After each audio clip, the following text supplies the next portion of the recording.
Kalyani Public school পড়াশুনোয় প্রতি বছরই secondary এবং হাই সেকেন্ডারিতে একটা জায়গা রাখে, কিন্তু তার সাথে সাথে মানে সমাজ কল্যাণটাও করে, আবার সৃজনশীলতার মধ্যেও তারা থাকে। তা এবছর আপনাদের তো 35 বছর পূর্তি, 35 বছর পূর্তিতে আজকে রবীন্দ্র ভবনে যে দুদিন ধরে প্রোগ্রাম, মানে বিশাল আকারে দুটো প্রোগ্রাম করছেন 17 এবং 18-তে, তাতে এই প্রোগ্রামের মধ্যে দিয়ে আপনি সমাজের বুকে কী বার্তা দিতে চাইছেন? প্রথমত হচ্ছে যে আমরা আমাদের স্কুলের ম্যানেজমেন্ট এবং টিচার এবং আমাদের যত কর্মী আছে, আমাদের প্রত্যেকেরই একটাই এম হচ্ছে যে বাচ্চাদের সুষ্ঠুভাবে নার্চার করা, এবং কিছু নম্বরের পেছনে ছুটে এবং কিছু মার্কস পেলো ফার্স্ট সেকেন্ড থার্ড, সেটা আমরা চাই না যে আমাদের বাচ্চারা হোক। কিন্তু আমরা অনেক দেখেছি যে বাচ্চারা ফার্স্ট সেকেন্ড থার্ড হয়েও পরবর্তীকালে সেসব বাচ্চাদের আর খুঁজে পাওয়া যায় না, বরং যেসব বাচ্চারা নাচ গান খেলাধুলো আঁকা আবৃত্তি, তাদের মধ্যে যে ক্রিয়েটিভিটিটা তৈরি হচ্ছে, পরবর্তীকালে আমরা দেখছি যখন চাকরি ক্ষেত্রে সেসব বাচ্চারা জীবনে কিন্তু অনেক সফলতা অর্জন করছে। সেই জন্যে সিবিএসসি যেটা মূল ধারা, যে হোলিস্টিক ডেভেলপমেন্ট অফ চাইল্ড, তার মানে পরিপূর্ণভাবে প্রত্যেকটা অ্যাভিনিউ থেকেই বাচ্চারা তৈরি হবে, কো কারিকুলার অ্যাক্টিভিটিসের সাথে পড়াশোনা খেলাধুলা সব কিছুর সাথেই যাতে বাচ্চারা সাবলীলভাবে তৈরি হতে পারে, এবং সেটাই নিয়ম জীবনে, যে একদিকেই যে বাচ্চারা এগোবে তা না। আমরা সেটাই লক্ষ্য স্থির করে আমাদের বাচ্চাদের একদম নার্সারি থেকে 12 অবধি সেভাবেই আমরা বাচ্চাদের তৈরি করছি, এবং সমাজে আজকে তারা প্রতিষ্ঠিত হতে পারছে এই কারণে। অ্যাঞ্জেল সোসাইটি সম্বন্ধে আপনি কি বলবেন?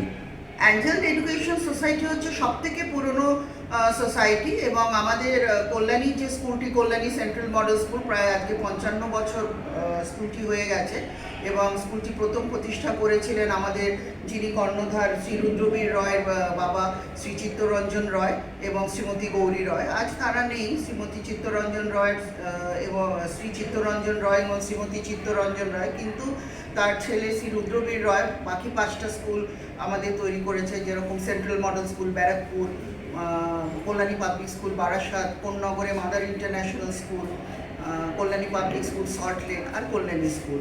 এবং আজকে তার 2 পুত্র মিস্টার আকাশ রয় এবং অঙ্কিত রয়, ওনারাও আজকে স্কুলের কর্ণধার হিসেবে তারাও আজকে ম্যানেজমেন্ট জয়েন করেছে, এবং তাদের নতুন যে চিন্তাধারা, কী করে টেকনোলজিকে নিয়ে, আর্টিফিশিয়াল ইন্টেলিজেন্সকে নিয়ে, রোবোটিক্সকে নিয়ে কীভাবে পুরনো যে এডুকেশন সিস্টেম, এই দুটোকে কী করে মার্চ করে বাচ্চাদের নতুনভাবে তৈরি করতে হবে, নতুন প্রজন্মকে, এইটাই একখানা আমাদের মূল লক্ষ্য, এবং আমরা সেভাবেই এগিয়ে যাচ্ছি। যেমন আমাদের ক্লাস 3 থেকে বাচ্চাদের রোবোটিক্স, আর্টিফিশিয়াল ইন্টেলিজেন্স, এইসব নতুন নতুন সাবজেক্ট আমাদের আকাশ রয় স্যার, অঙ্কিত রয় স্যার, ওনারা এগুলোকে ইন্ট্রোডিউস করেছেন।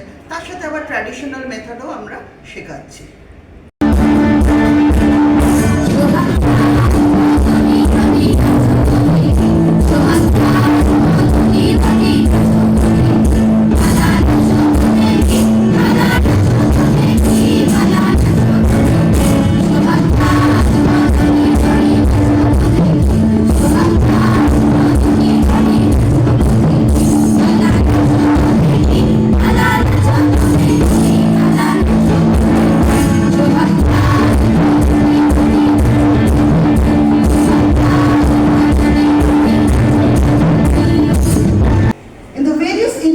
Competitions like handwriting competition, Rakhi making competition, talent hunt competition, singing, dancing, recitation, we have many events also which students are continuously participating and they are winning laurels.